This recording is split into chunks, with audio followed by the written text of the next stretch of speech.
Bienvenue à nouveau. Nous retrouvons le professeur Jeffrey Sachs pour parler de l'architecture de sécurité européenne, ou plutôt des changements qui y ont été apportés. Merci d'avoir pris le temps d'être avec nous. Toujours un plaisir d'être avec vous. Merci. Eh bien, après la fin de la guerre froide, on avait essentiellement deux options pour l'architecture de sécurité européenne. Soit on construisait une architecture inclusive qui intégrait la Russie et où la sécurité se faisait avec les autres membres, plutôt que contre ceux qui n'en faisaient pas partie, comme dans une alliance militaire. Mais au lieu de ça, on est revenu à une logique de bloc, avec l'élargissement de l'OTAN. Je pense que c'était surtout pour maintenir la présence des États-Unis en Europe. Mais dans tous les cas, ça a inévitablement ravivé la logique de la guerre froide. Aujourd'hui, on voit bien que les dirigeants européens reconnaissent que l'OTAN se fragmente. Et leur solution, au lieu de revenir aux accords du début des années 90, semble être de créer une nouvelle OTAN, une OTAN européenne, qui inclurait l'Ukraine, mais pas la Russie. Cette fois, sans la protection américaine. Du coup, on a presque l'impression qu'il y a une forme de détermination à aller vers un affrontement avec la Russie. Comment est-ce que vous interprétez ça?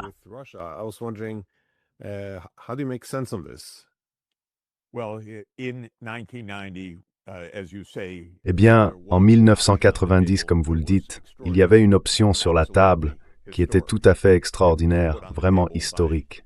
Elle avait été proposée par le président soviétique Mikhaïl Gorbatchev, et il le pensait sincèrement, je le sais.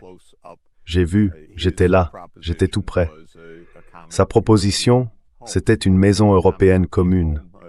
Une maison européenne commune qui, disait-il, s'étendait en réalité à travers toute l'Asie, en fait de Rotterdam à Vladivostok, comme il l'avait formulé. L'idée, c'était de mettre fin aux divisions entre l'Europe et l'Union soviétique, que la guerre froide soit terminée.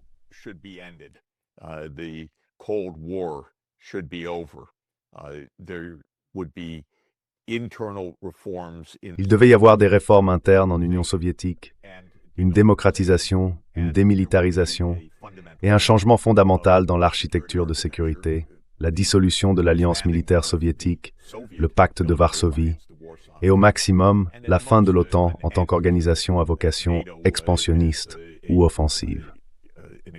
En fait, la promesse absolument explicite faite par l'Allemagne et les États-Unis en février 1990, dans le cadre de la réunification allemande, de la conclusion formelle de la Seconde Guerre mondiale, et en réponse à la proposition de Gorbatchev, était que l'OTAN ne s'étendrait pas d'un seul pouce vers l'Est. Et cet engagement a bel et bien été pris, quoi qu'en disent ceux qui défendent l'élargissement de l'OTAN.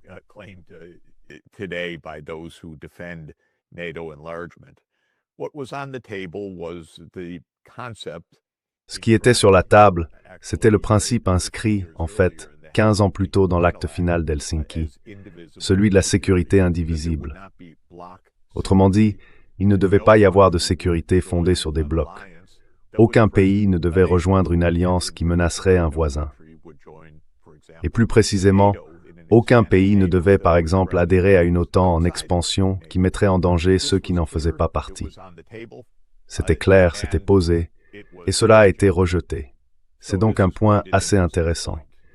Ce qui s'est passé à la place, malgré l'engagement pris très clairement par l'Allemagne et les États-Unis en 1990, c'est que l'OTAN s'est élargie. Et au bout du compte, cela a conduit à la guerre actuelle en Ukraine. Alors pourquoi cela s'est-il produit? Je crois que vous avez évoqué une des raisons.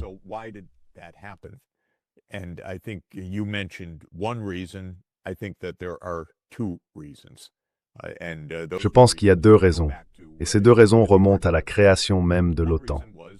La première, c'était de maintenir les États-Unis en Europe, comme garant de la sécurité du continent. Mais contre qui? Au juste. L'Union soviétique n'était pas vraiment un ennemi à ce moment-là. Après sa désintégration, en décembre 1991, quand elle s'est divisée en 15 anciennes républiques devenues 15 États indépendants, il n'y avait plus de menace.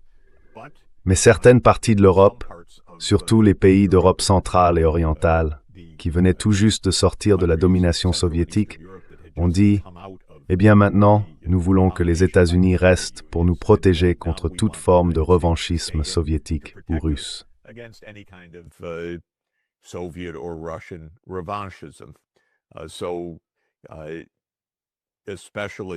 Ces revendications ont surtout été entendues en Europe centrale, en République tchèque ou en Tchécoslovaquie à l'époque, ainsi qu'en Pologne et en Hongrie. Nous voulions que l'Europe reste protégée par les États-Unis, même s'il n'y avait alors aucune menace réelle, ni même apparente. Il ne pouvait plus y avoir d'invasion soviétique. L'Union soviétique n'existait plus.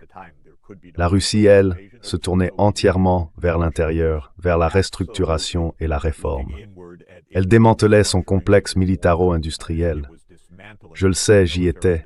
Je l'ai vu. Ce n'était pas une mise en scène, c'était la réalité.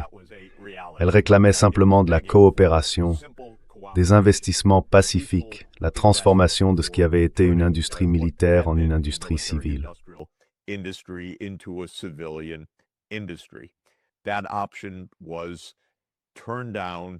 Cette option a été rejetée et abandonnée. Fait intéressant, l'Allemagne a joué un rôle majeur pour pousser à l'élargissement de l'OTAN, et ce pour une raison bien précise. Les entreprises allemandes voulaient investir juste à côté, en Pologne, en Hongrie, en République tchèque, en Slovaquie, en Slovénie, et ainsi de suite. Et elles disaient « Nous nous sentirons plus en sécurité pour nos investissements si ces pays font aussi partie de l'OTAN. » Ainsi, l'Allemagne est revenue sur les engagements clairs, fermes et sans équivoque qu'elle avait pris pour obtenir la réunification, pour gagner le soutien soviétique à cette réunification.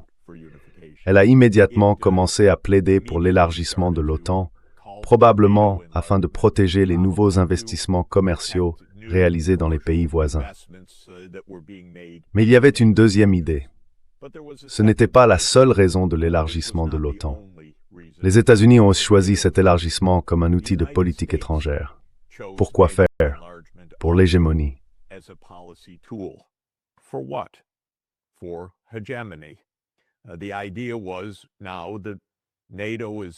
L'idée, à ce moment-là, c'était que l'OTAN n'était plus vraiment une alliance défensive contre une Union soviétique qui n'existait plus, mais qu'elle devenait en quelque sorte la branche militaire de la puissance américaine à l'étranger. L'élargissement de l'OTAN s'est donc inscrit dans ce nouvel ordre unipolaire que les stratèges américains avaient décidé de construire après la chute de l'Union soviétique. Autrement dit, les États-Unis ont aussi fait un choix. Fallait-il faire la paix avec la Russie et accepter qu'elle retrouve, disons, un statut de grande puissance, pas un pays belliqueux, mais un pays fort, un pays de 17 millions de kilomètres carrés, à peu près 2 fois la taille des États-Unis et des autres grandes nations? Ou bien fallait-il chercher à maintenir la Russie affaiblie, peut-être même à la diviser, mais au minimum, à s'assurer qu'elle ne puisse jamais se relever comme une menace, alors même qu'elle ne menaçait personne?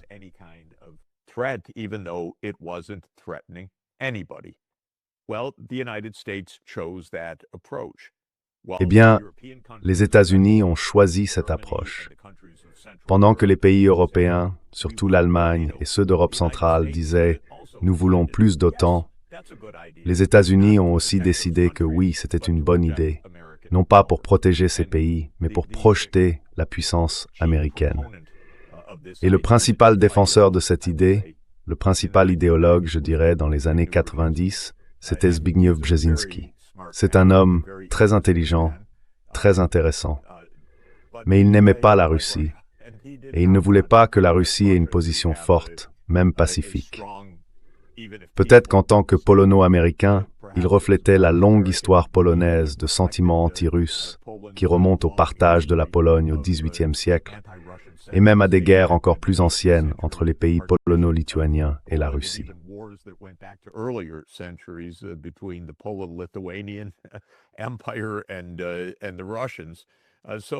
L'Empire et les Russes.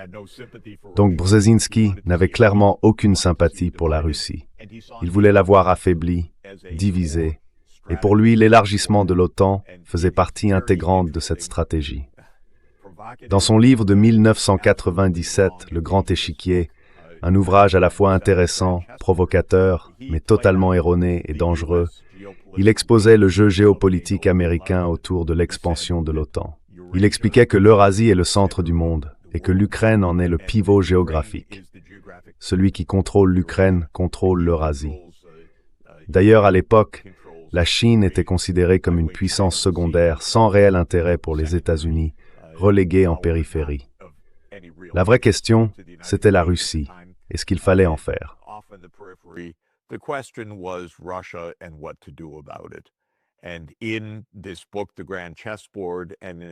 Et dans ce livre, Le Grand Échiquier, ainsi que dans un article publié dans Foreign Affairs, intitulé quelque chose comme « Une grande stratégie eurasienne », je paraphrase, Brzezinski disait qu'il fallait viser une Russie affaiblie. Il fallait, selon lui, encourager l'expansion de l'Europe et de l'OTAN à la fois sur le plan économique et militaire jusqu'à l'Ukraine. Et une Russie sans l'Ukraine ne pourrait jamais redevenir un empire. C'était, en gros, la formule de Brzezinski.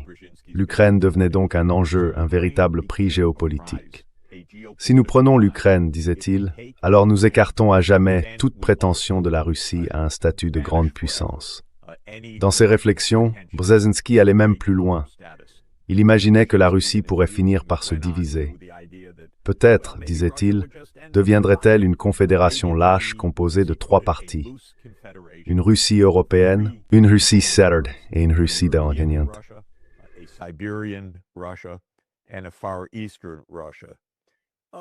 Ah, voilà des réflexions qui ont dû ravir M. Brzezinski. La Russie, en gros, disparaissait comme État fort. Elle devenait un État docile, peut-être un pays où les entreprises américaines pourraient accéder aux ressources russes, mais certainement pas un pays capable de représenter une menace. Voilà en fait les 2 lignes de pensée. Pour l'Europe, il fallait garder les États-Unis à l'intérieur, parce que ça garantissait la sécurité. Pour l'Allemagne en particulier, il fallait élargir l'OTAN, car cela permettait d'investir dans les pays voisins, qui bénéficieraient ainsi d'une sécurité militaire claire et à terme d'une adhésion à l'Union européenne.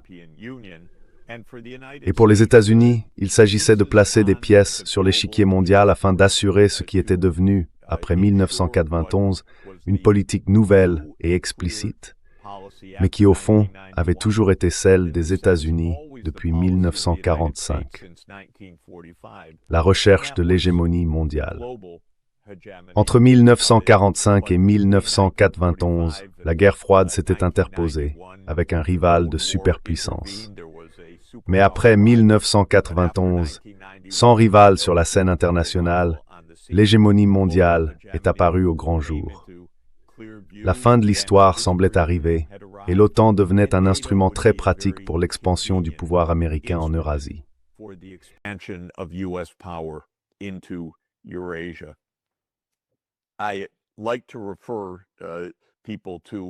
J'aime renvoyer les gens à un débat fascinant qui a été diffusé à la télévision américaine, enfin qui s'est tenu à la télévision américaine, en 1994 dans l'émission MacNeil-Lehrer NewsHour.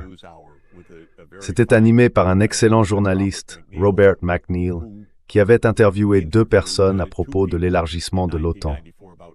L'un était Jack Matlock, le dernier ambassadeur des États-Unis en Union soviétique, au moment où l'Union soviétique prenait fin. L'autre, c'était Henry Kissinger. Et Matlock disait « N'élargissez pas l'OTAN. Cela pourrait empoisonner les relations avec la Russie. Cela pourrait détruire la bonne volonté qui existe clairement aujourd'hui. » Il ajoutait « Si les choses tournent mal plus tard, nous aurons tout le temps de nous réorganiser, de renforcer notre sécurité, de consolider nos défenses. Mais n'irritez pas la Russie. La Russie essaie d'être coopérative. Amicale est un peu à genoux en ce moment à cause de la crise économique. »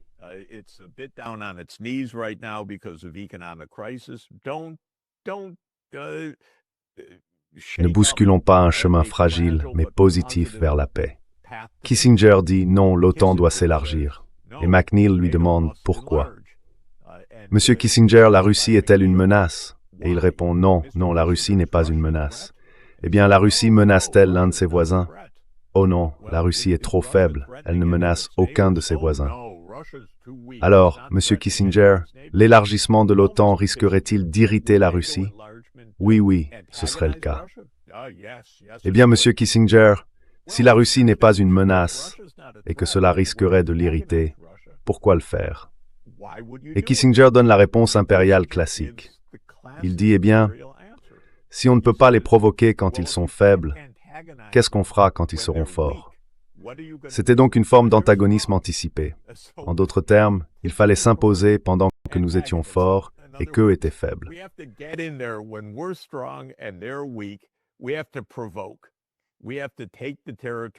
Il faut provoquer, il faut prendre le territoire qu'on peut, il faut gagner le terrain qu'on peut. Et Kissinger, voilà exactement ce qui s'est passé. Plus tard, Kissinger a commencé à dire que l'élargissement de l'OTAN à l'Ukraine n'était pas une bonne idée. Même Brzezinski a fini par le dire, je crois. Mais à l'époque, dans les années 90, ils étaient à fond pour la puissance américaine. Et je peux ajouter une chose de plus, Glenn. Les Russes étaient vraiment furieux quand l'OTAN a commencé à s'élargir. Mais cet élargissement s'est fait en 3 vagues, et c'est important de le comprendre. La première vague est arrivée en 1999, avec la Hongrie, la Pologne et la République tchèque. Ces 3 pays ont d'ailleurs beaucoup poussé pour y entrer, avec Václav Havel et d'autres qui voulaient aussi la protection de l'OTAN. Les Russes, eux, ont eu du mal à l'avaler.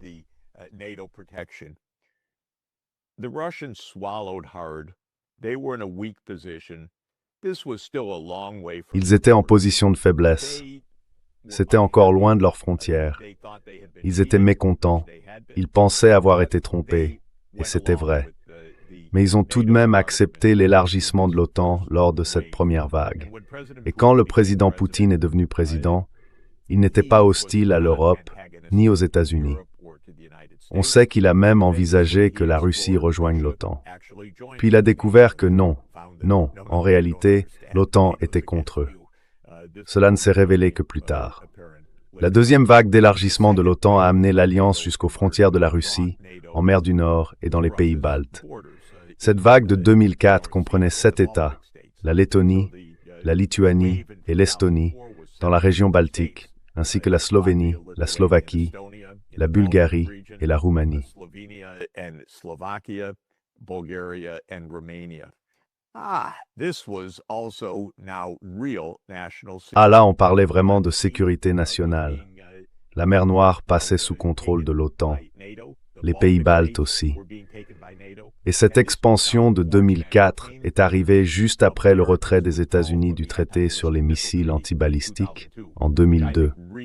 À mon avis, ça a vraiment fait trembler les bases, parce que l'équilibre nucléaire était en train d'être remis en cause par les États-Unis, qui s'étaient retirés unilatéralement de ce traité. Donc, l'élargissement de 2004 a été vraiment une très mauvaise chose, et ça a énormément braqué la Russie. C'est à ce moment-là qu'ils ont dit « N'allez pas plus loin ».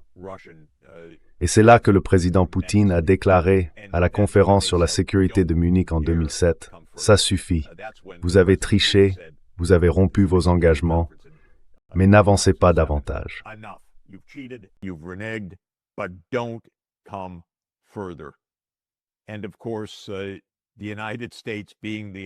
Et bien sûr, les États-Unis étant ce qu'ils sont et l'Europe, à ce moment-là, étant l'Europe pas très heureuse de toute cette expansion, on finit par s'engager lors du sommet de l'OTAN à Bucarest à ce que l'Ukraine et la Géorgie, un État-nation du Caucase du Sud, au cœur même de cette région, une vraie préoccupation de sécurité pour la Russie, rejoignent aussi l'organisation du traité de l'Atlantique Nord. Une organisation qui, à ce moment-là, ne se défendait contre rien, elle ne faisait que s'étendre. Le sommet de l'OTAN de 2008 a été le point de rupture. On peut même en suivre le déroulement heure par heure dans les mémoires d'Angela Merkel. Parce qu'elle le savait. Elle savait que l'engagement de l'OTAN à s'élargir à l'Ukraine et à la Géorgie constituait un casus belli, que cela pouvait mener à la guerre. Elle le savait, elle craignait cette issue, et c'est pour cela qu'elle a résisté à l'idée d'un calendrier précis. Mais elle a fini par céder aux pressions américaines. but she gave in to the American pressures. That was when Europe lost it all, in my C'est à ce moment-là que l'Europe a tout perdu, à mon avis. Quand les dirigeants prudents de l'Europe ont dit « D'accord, l'OTAN va s'élargir à l'Ukraine et à la Géorgie », ce n'était pas une question de défense. Ce n'était même pas une question de sécurité des investissements. C'était simplement une affaire d'hégémonie américaine. C'était un projet américain imposé à l'Europe, et l'Europe a suivi quand Angela Merkel a baissé les bras à la fin du premier jour du sommet de l'OTAN en 2008. C'est là que l'Europe a perdu la main. Et c'est là qu'on en est aujourd'hui. Il a fallu un coup d'État soutenu par les États-Unis en Ukraine, en février 2014, le coup de Maïdan, pour amener au pouvoir un gouvernement qui voulait vraiment l'OTAN. Parce que la grande majorité des Ukrainiens disaient « Nous, on ne veut même pas ça, on est neutre ».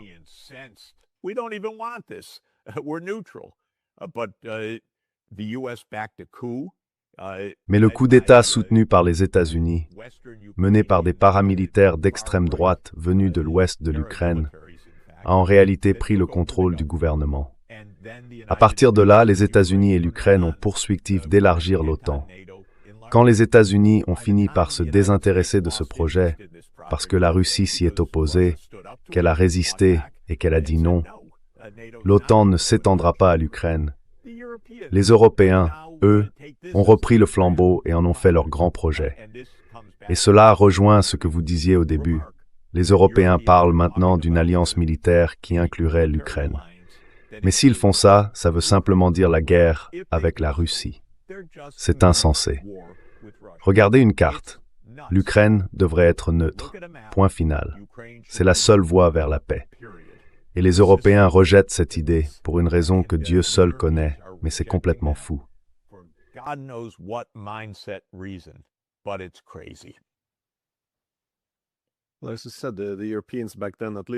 Eh bien, comme vous l'avez dit, les Européens, à l'époque au moins, ils étaient prudents.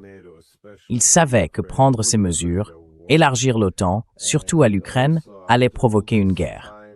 Et puis, après tout ce temps, à la fin de la guerre froide, ils avaient essayé de remplacer la logique des blocs par une sécurité indivisible. Ils y étaient presque arrivés, mais ils n'ont pas su accepter ce résultat. Ils connaissaient le risque de raviver la politique des blocs. Ils savaient qu'une Europe sans la Russie finirait forcément par devenir une Europe contre la Russie. Et c'est pour ça qu'il est si difficile de comprendre ce qu'ils ont en tête, parce que cette nouvelle alliance militaire, elle, ne peut pas créer d'hégémonie.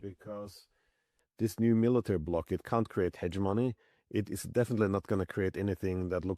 ne va certainement pas créer quoi que ce soit qui ressemble à de la sécurité, parce qu'un bloc militaire européen provoquerait des conflits, mais sans la protection américaine.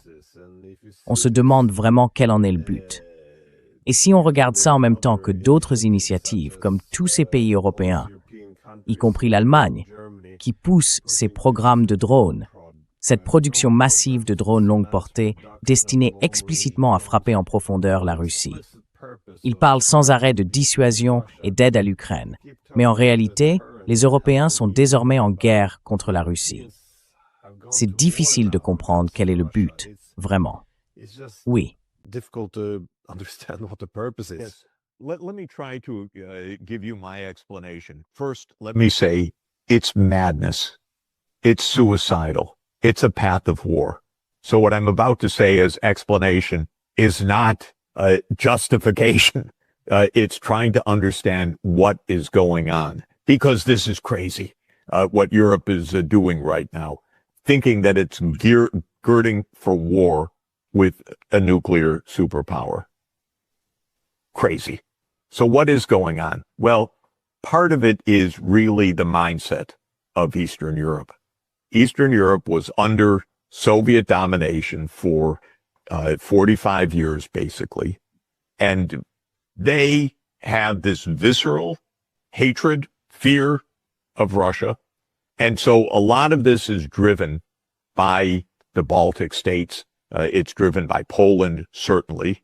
Much less so by the Czech Republic or Slovakia. Dans certaines mesures de d'humanité. Or by Hungary, which has been resisting this, or by Bulgaria and Romania. But the Baltic states and Poland are. Mais les États baltes et la Pologne sont profondément russophobes. C'est ancré dans leur histoire de la guerre froide. C'est un manque énorme de compréhension historique et surtout une absence totale de volonté, une véritable fermeture à comprendre quoi que ce soit du point de vue russe. C'est vraiment très triste. Même la guerre froide, dont on pourra peut-être parler une autre fois, trouve ses origines dans de terribles malentendus et des dilemmes de sécurité. La Russie cherchait un espace de protection. Et encore une fois, comme aujourd'hui, les États-Unis et le Royaume-Uni n'étaient pas disposés à lui accorder cet espace. Ils voulaient une Allemagne remilitarisée. Beaucoup d'erreurs ont été commises, qui ont conduit à la division de l'Europe à l'époque de la guerre froide.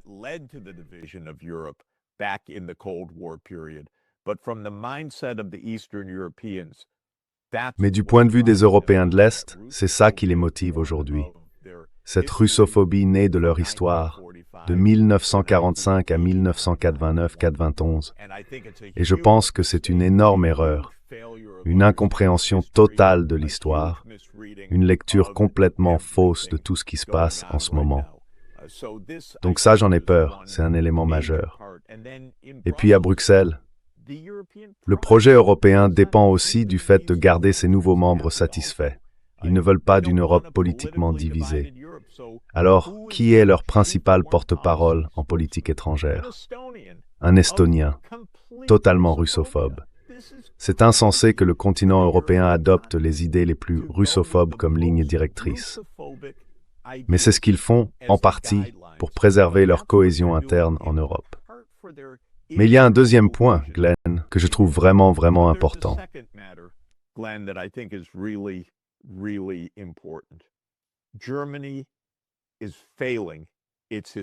L'Allemagne est en train d'échouer dans son rôle historique, celui de construire la paix en Europe. Pendant des décennies, les chanceliers allemands avaient compris une chose essentielle: faire la paix avec la Russie, faire la paix avec l'Union soviétique. Cela remonte à l'Ostpolitik de Willy Brandt. Ça a continué avec Helmut Schmidt, puis avec Helmut Kohl en 1990 et ensuite avec Schröder. Mais les choses ont commencé à se dégrader quand l'industrie allemande a dit « élargissons l'OTAN, comme ça on pourra investir ». C'est là que tout a commencé. Et puis malheureusement, ça a aussi échoué à cause du manque de volonté de Merkel. Elle savait, intellectuellement, que l'élargissement de l'OTAN était dangereux. Elle le savait, mais elle a suivi les États-Unis. Et ça, c'est vraiment regrettable. Et ensuite, la situation n'a fait qu'empirer.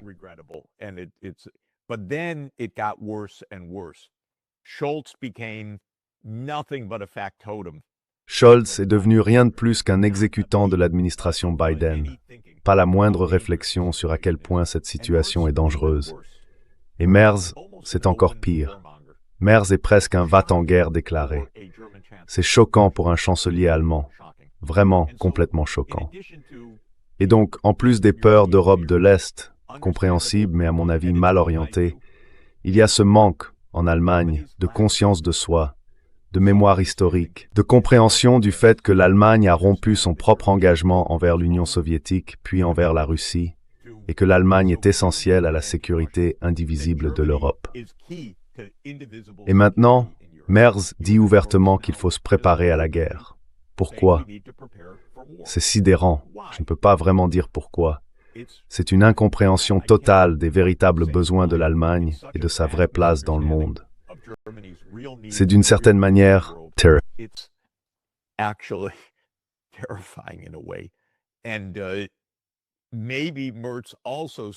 Et peut-être que Merz voit aussi là-dedans une dimension économique, la reconversion de l'industrie vers la production de guerre.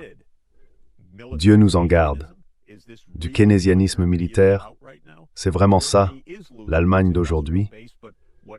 L'Allemagne est en train de perdre sa base industrielle, et ce que fait Merz risque non seulement de provoquer une guerre désastreuse, mais aussi de laisser le pays encore plus en retard sur le plan économique.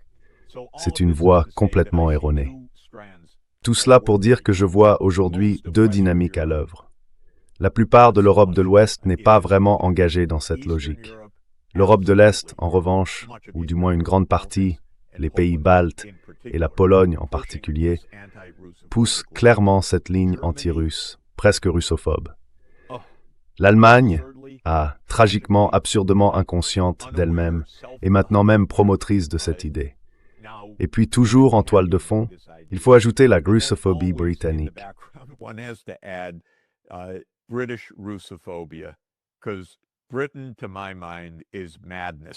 Parce que pour moi, la Grande-Bretagne, c'est de la folie. C'est une nostalgie impériale qui dure encore aujourd'hui. Même quand Starmer s'effondre, il présente l'Ukraine comme un grand projet national parce qu'il déteste la Russie depuis les années 1840. Alors, pour ajouter juste une note à tout ça, Glenn, tout cela veut dire que, au mieux, on est face au dilemme classique de la sécurité. L'Europe prend des mesures qu'elle croit défensives, mais qui vont en réalité conduire à la guerre, parce qu'elles sont perçues comme offensives. Ce qu'on voit, c'est un manque total d'imagination politique et stratégique en Europe. Ce qui au départ était un projet mal orienté pour l'Europe centrale et pour l'hégémonie américaine, est devenu un projet européen profondément dangereux de remilitarisation, une véritable marche vers la guerre.